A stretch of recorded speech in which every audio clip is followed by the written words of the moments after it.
ચલો વિદ્યાર્થી મિત્રો, આપણે હવે આગળ જોઈશું. ગયા લેક્ચરમાં આપણે વાત કરી છે એની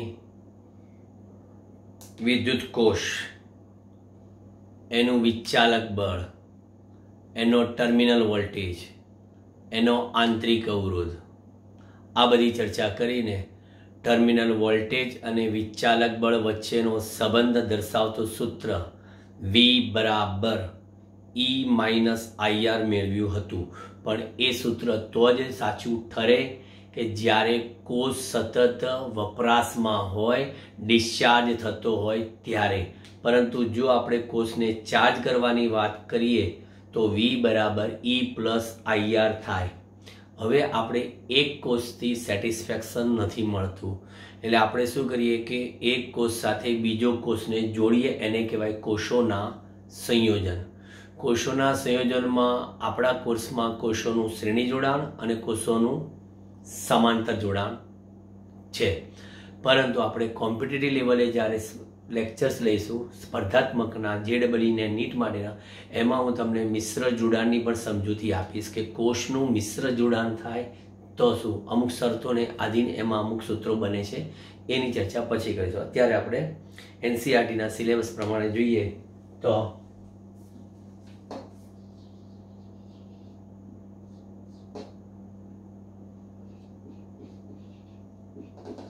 કોષોનું શ્રેણી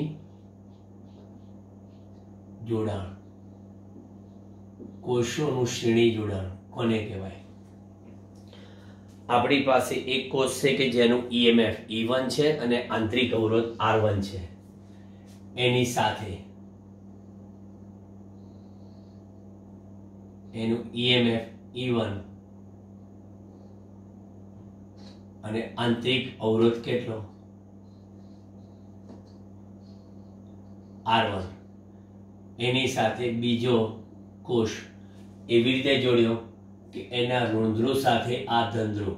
જો આ જોડાણ બદલાઈ જાય ને તો એ સમીકરણમાં ફેર પડશે, હું તમને પછી સમજાવીશ. આ છે E2, આ છે R2. આ બે કોષોનું શ્રેણી જોડાણ કહેવાય. આ બે બિંદુ, આ છે E1 ના બે છેડા વચ્ચેના બિંદુ AB અને E2 ના B અને C. શ્રેણી છે એટલે આમાંથી વહેતો પ્રવાહ, શ્રેણી છે એટલે આમાંથી વહેતો પ્રવાહ I, આમાંથી વહેતો પ્રવાહ I અને આનો પ્રવાહ I. અત્યારે આપણે પ્રવાહ એવો ધારેલો છે કે જે ધનમાંથી ઉદ્ભવે છે અને ઋણમાં દાખલ થાય છે, એટલે બંને કોષ એક સાથે વપરાશમાં છે એમ કહેવાય. અને આ પ્રકારનું કોષનું જોડાણ હું તમને એ પણ કહી દઉં, એક સહાયક જોડાણ કહેવાય. સહાયક જોડાણ એટલે એક કોષના ઋણધ્રુવ સાથે બીજા કોષનો ધનધ્રુવ જોડવામાં આવે તો આવા જોડાણને સહાયક જોડાણ કહેવામાં આવે છે. હવે આમાં એક પછી એક સેપરેટલી વાત કરીએ.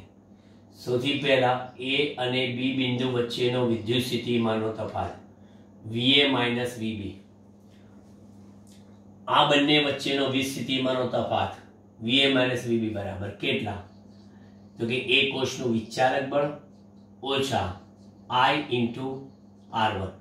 સમીકરણ નંબર 1 લખીને સેડમાં મૂકી દઈએ. ત્યાર પછી બીજું VB માઇનસ VC બરાબર બીજા કોષ માટે E2 minus I into R2. સમીકરણ નંબર 2. આ આપણું કામ થઈ ગયું. બંનેનો આપણે શું કરીએ? સરવાળો, એટલે કે સમીકરણ 1 અને સમીકરણ 2 બંનેનો સરવાળો લેતા, સરવાળો લેશો એટલે VA minus VB plus VB minus VC E1 minus IR1 E2 minus IR2 VB VB cancel VA minus VC એ લખીએ E1 પ્લસ E2 ભેગા લખ્યા માઇનસ I ને કોમન કાઢું R1 પ્લસ R2 લખાય. સમીકરણ નંબર 3 સાઈડમાં મૂકી દો. હવે એક કામ કરો, હવે A અને C વચ્ચે બંને કોષો ને સમતુલ્ય EMF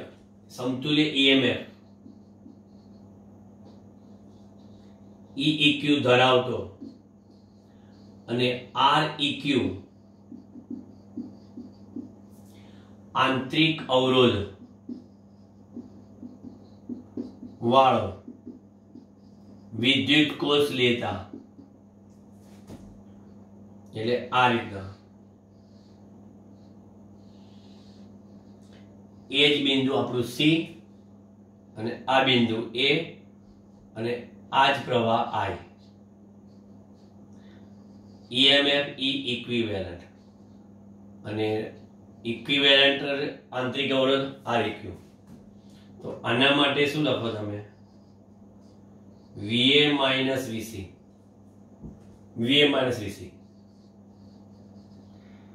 E equivalent minus R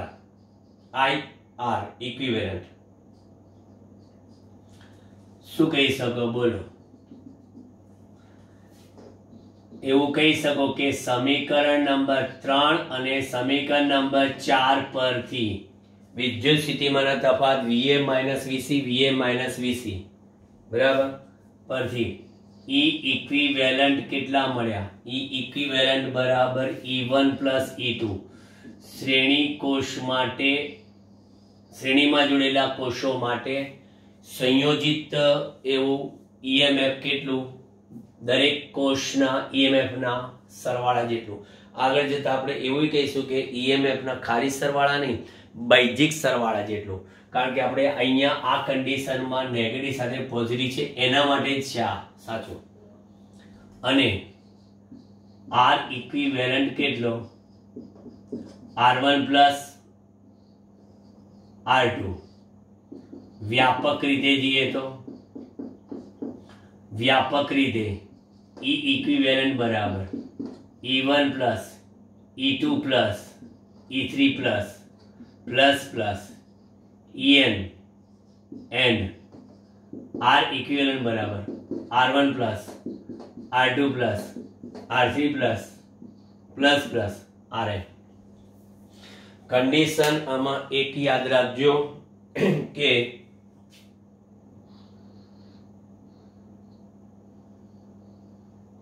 આ રીતના થોડામાં ઘણું સમજાઈ જશે તમને.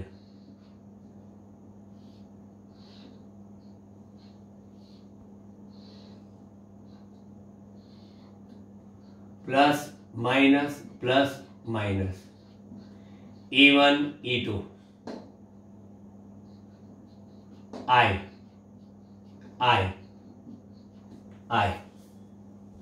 એટલે આને કહેવાય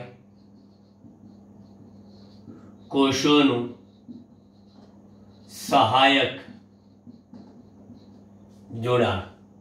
અને કોષોનું સહાયક જોડાણમાં E ઇક્વિવેલન્ટ બરાબર E1 પ્લસ E2 લેવા. આ condition number 1. Condition number 2,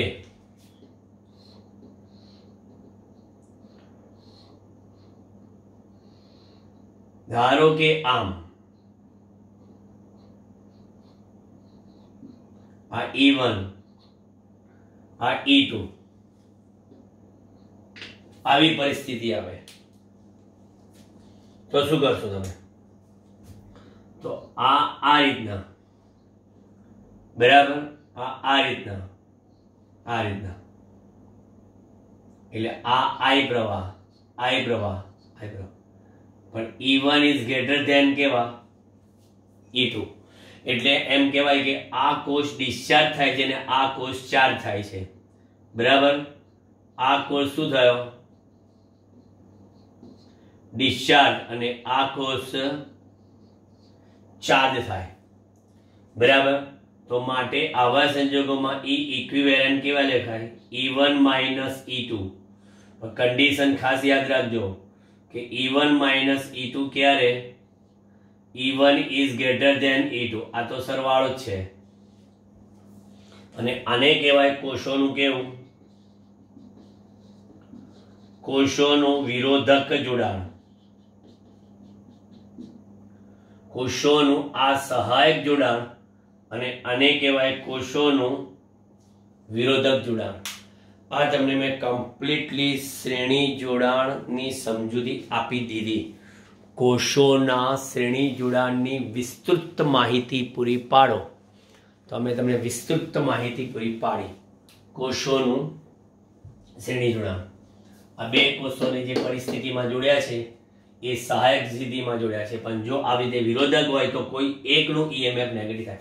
in short આપણે એમ કહેવાય કે જ્યારે ધનમાં પ્રવાહ દાખલ થતો હોય અને ઋણમાંથી નીકળતો હોય તો તેવા કોષનું EMF E2 નેગેટિવ લેવું, પછી ચાહે શ્રેણી હોય કે ચાહે સમાંતર. બરાબર, આપણે કોમન રૂલ છે કે બેટરીમાં ઓલવેઝ પોઝિટિવમાંથી કરંટ ઉદ્ભવે અને નેગેટિવમાં દાખલ થાય ત્યારે એ બેટરી ઇન યુઝ એટલે કે બેટરી ઉપયોગમાં છે. બરાબર, પણ જ્યારે ઓપોઝિટ વિચાર કરો કે જ્યારે બેટરીના પ્લસમાં પ્રવાહ આવતો હોય તો એની પર મહેરબાની થાય છે, ધેટ મીન્સ કે એ ચાર્જ થાય છે, આ ડિસ્ચાર્જ થાય છે અને આ ચાર્જ થાય છે. ક્લિયર? ઓકે, નજર મારજો.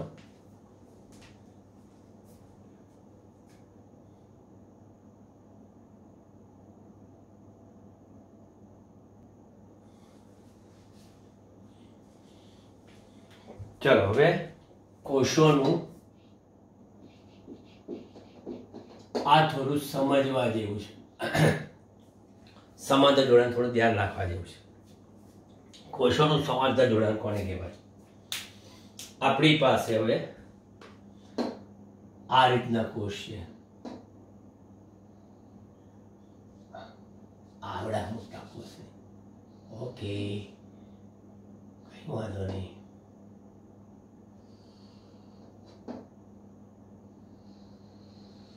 આ એક કોષ. ઘણા લોકો શું કરે છે ખબર છે?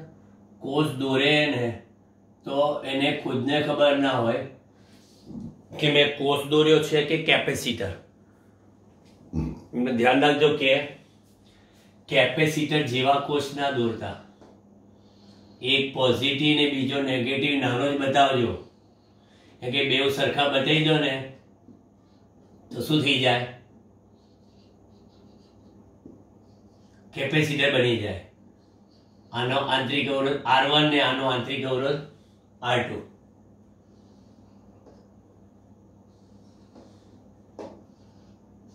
આ બિંદુ A અને આ બિંદુ C, આ બિંદુ B1 અને આ બિંદુ B2. એટલે આમ સેમ જ કહેવાય. A કહો કે B1 કહો, B2 કહો કે C કહો, સેમ. આ બેટરીમાં બંનેમાંથી પ્રવાહ ઉદ્ભવે છે એટલે I1 અને I1. બરાબર, જો શ્રેણી જોડાણમાં આપણે વિચારીશું ને કે શ્રેણી જોડાણમાં પોઝિટિવ સાથે નેગેટિવ સાથે નેગેટિવ સાથે વિરોધક, અહીંયા આગળ આખું ઊંધું જો આ છેડા ઉલટાઈ દઉં ને તો E2 માઇનસ લેવાના. અત્યારે તો આપણે આ E1 અને E2 બંને પોઝિટિવ જ લેવાના. એટલે આપણે નિયમ મુજબ જ આપણે એક જ વસ્તુ યાદ રાખીએ કે મારા બેટરીના ધંધ્રોમાં પ્રવાહ દાખલ થતો હોય તો તે બેટરીનું EMF નેગેટિવ લેવું. બસ, બીજીમાં માથાકૂટમાં પડતા નહીં. E2 I1 I2 I કુલ પ્રવાહ I. આ રીતના પતી ગયું સર્કિટનું કામકાજ. હવે સૌથી પહેલા B1 અને B2 વચ્ચે બંનેમાં E1 અને E2 બંનેના પોટેન્શિયલ ડિફરન્સ કેવા છે? સરખા.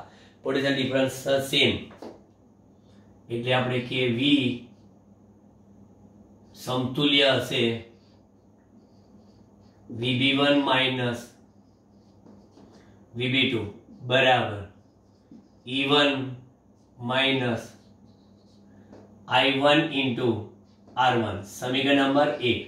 આ લખતા આવડવું જોઈએ કે આ શું છે ખબર છે? પોટેન્શિયલ ડિફરન્સ અને EMF વચ્ચેનો સંબંધ એ પ્રમાણે લખ્યું છે. બીજા કોષ માટે V સમતુલ્ય છે VB1 માઇનસ VB2 એનું E2 માઇનસ I2 R2. સમીકરણ નંબર 2. બરાબર. આ બીજું સમીકરણ. હવે બંનેમાં સરખા છે તો આપણે લખવાના શું? અથવા તો ઉભા રહો, ત્રીજું લખી નાખીએ. હવે E1 અને E2 ને સમતુલ્ય EMF E ઇક્વિવેલેન્ટ હોય તથા આંતરિક અવરોધનું સમતુલ્ય R ઇક્વિવેલેન્ટ હોય તો એ આ રીતે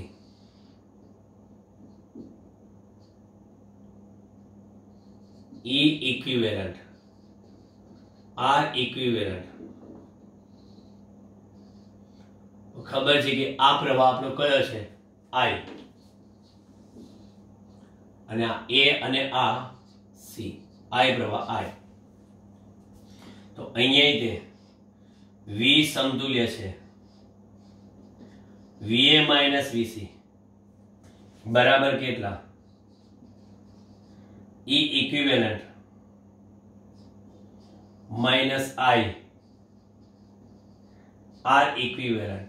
ચાલો આમ 3 સમીકરણ મેં પૂરા કર્યા. બરાબર, 3 સમીકરણ પૂરા કર્યા. અને આકૃતિની ભૂમિતિ પરથી તમે એવું પણ કહી શકશો, આકૃતિની ભૂમિતિ પરથી એવું કહી શકશો કે આ બંને પ્રવાહનો સરવાળો બરાબર કેટલા છે? I છે. બરાબર, I બરાબર કેટલા? અહીંયા આગળ જો જોવા જઈએ સમીકરણ 1 પરથી, ચાલો સમીકરણ 1 પરથી V બરાબર E1 માઇનસ કેટલા? I1 R1. V બરાબર E1 માઇનસ I1 R1. માટે I1 ને સૂત્ર કરતા બનાવો તો I1 R1 આ સાઈડ આવી જાય. બરાબર, તો પહેલા એક સ્ટેપ વધારે લખું તમારા માટે. I1 R1 બરાબર E1 માઇનસ V. માટે I1 બરાબર E1 by R1 minus V by R1. સમીકરણ નંબર 4 લખી નાખો. અને તે જ પ્રમાણે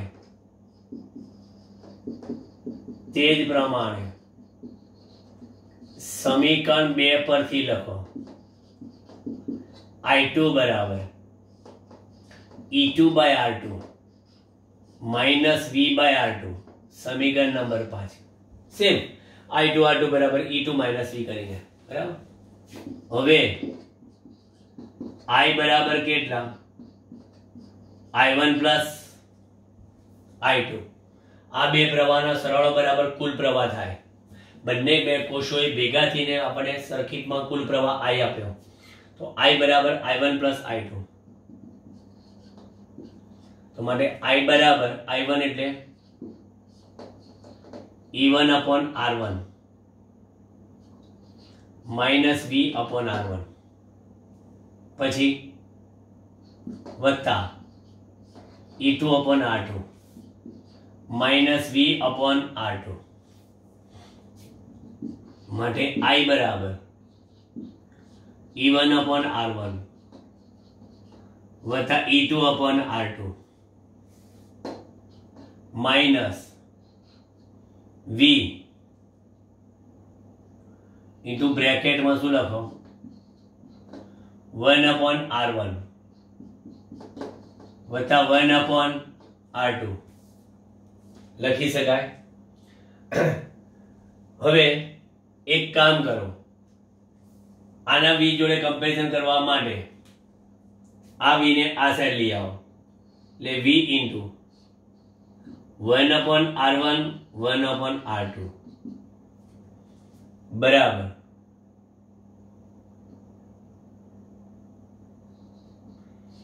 E1/r1 E2/r2 માઇનસ કેટલા આઈ થઈ જાય. ઓકે, માટે v ઇન્ટુ બ્રેકેટમાં r1 plus r2 upon r1 r2 બરાબર E1 r2 વત્તા E2 r1 બરાબર minus I into r1 r2 અને અપોન અહીંયા r1 r2 લસા કાઢ્યો. જોઈ લો, અહીં r1 r2 નો લસા કાઢ્યો, ચોકડી ગુણાકાર થઈ ગયા અને I જોડે r1 r2 ગુણાઈ ગયા. હવે આ r1 r2 cancel.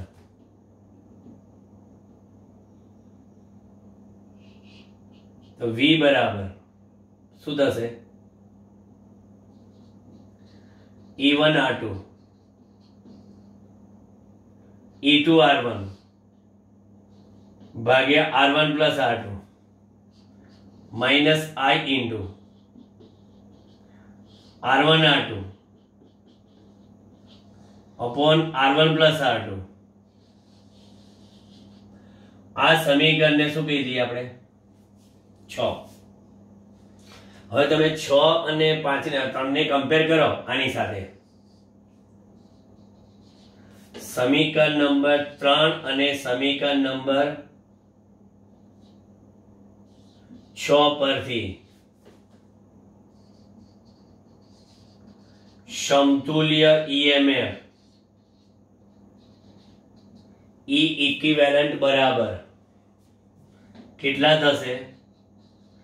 E1 r2 વત્તા E2 r1 ભાગ્યા r1 પ્લસ r2 અને બીજું કયું સમતુલ્ય EMF તો મળ્યું ને, અને સમતુલ્ય આંતરિક અવરોધ R ઇક્વિવેલન્ટ બરાબર સમાંતર જોડાણનો નિયમ R1 R2 upon R1 plus R2. યાદ રાખો, આ તો માત્ર ને માત્ર કોના માટે છે ખબર છે? માત્ર ને માત્ર બે કોષોના સમાંતર જોડાણ માટે છે. હું હજી વ્યાપક પર જઉં છું.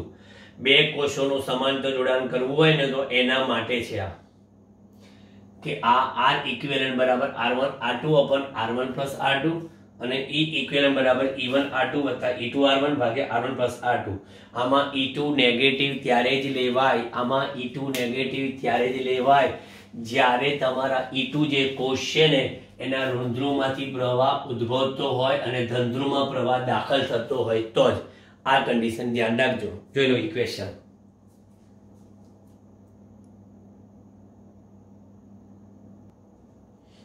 બસ જોઈ લીધું. હવે સપોઝ તમારે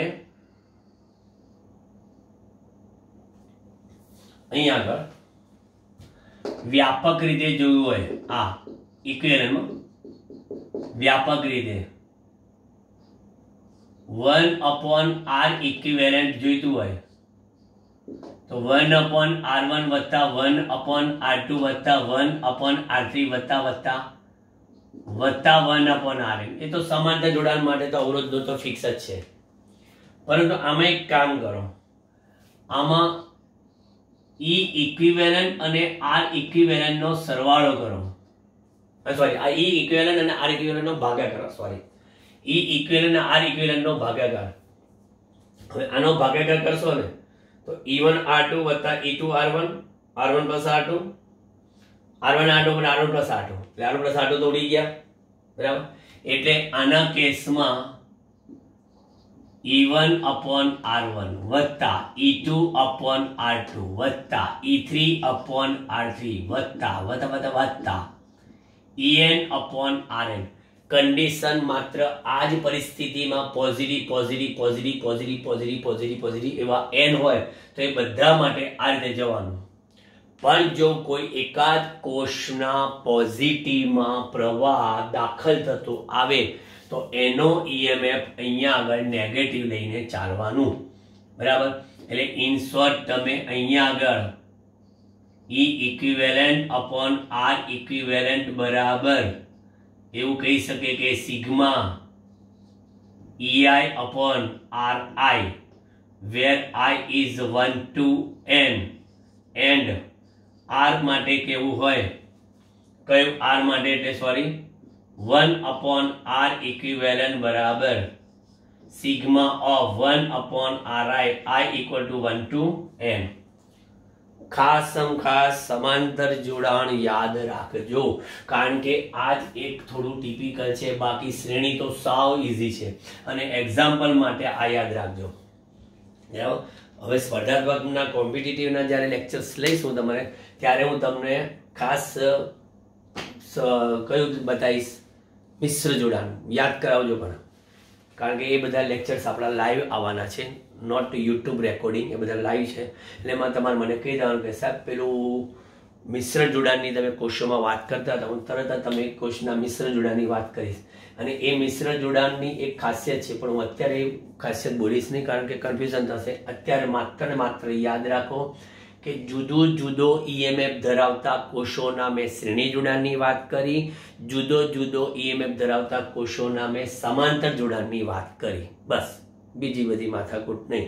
હવે આપણા ચેપ્ટરનો મોસ્ટ ઇમ્પોર્ટન્ટ ટર્નિંગ પોઈન્ટ આવે છે. કિર્ચોફ નામના વૈજ્ઞાનિકે વિચિત્ર એવા જટિલ પરિપથોની ચર્ચા કરી હતી અને એ ચર્ચા કરીને એણે પોતાના એક સરળ નિયમો આપ્યા હતા જેને કિર્ચોફના નિયમો કહે છે. એ નિયમોની ચર્ચા કરીશું, નિયમોને યાદ રાખીશું, નિયમોને ઉપયોગ કરતા શીખીશું, જેથી દાખલા પર આપણી ભયંકર પકડ આવી શકે. Okay, next.